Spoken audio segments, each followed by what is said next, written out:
কবর যেখানে, তার কবর তাকে ডাক দিয়ে বলে, ও আল্লাহর বান্দা শোনো, আনা বাইতুদ দুদ, আমি পোকামাকড়ের ঘর। আমার বাপ শুনেন, যুবক আপনারাও শুনেন, আপনারাও শুনেন, কবর কিন্তু নির্দিষ্ট কোনো বয়সে যায় না বাপ। প্রতিদিন কোলের বাচ্চাও কবরে যায়, 90 বছরের বুড়াও কবরে যায়, 16 বছরের 20 বছরের তাকড়া জওয়ানও কবরে যায়। কবরস্থানে সব ধরনের লাশ আছে। এজন্য কবর ডেকে বলে, ও আল্লাহর বান্দা, আমি পোকা শত শত বছর কবরের মধ্যে এই পোকামাকড়ের ঘরে কেমনে থাকবা?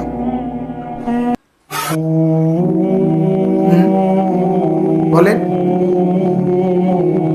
কবর প্রতিদিন বলে, আনা বাইতুল ওয়াহদা, ও আল্লাহর বান্দা, আমি কিন্তু একাকী ঘর, একাকী ঘর, কেউরে পাবা না, কেউরে না। আমার বাপ, এই পৃথিবীতেও একাকিত্বের যন্ত্রণা বড় সাংঘাতিক। ফল ফলাদি সব আছে, সব আছে, শুধু স্ত্রী নাই, মা নাই, বাপ নাই, ছেলে নাই, মেয়ে নাই, কেউ নাই, আপনি শুধু একা। খোদার কসম, এই একাকিত্বের যন্ত্রণায় ঘরের সব কিছু না, সারা দুনিয়াটাই আপনার কাছে বিষাদ মনে হবে। মনে হবে আমার কিছুই নাই।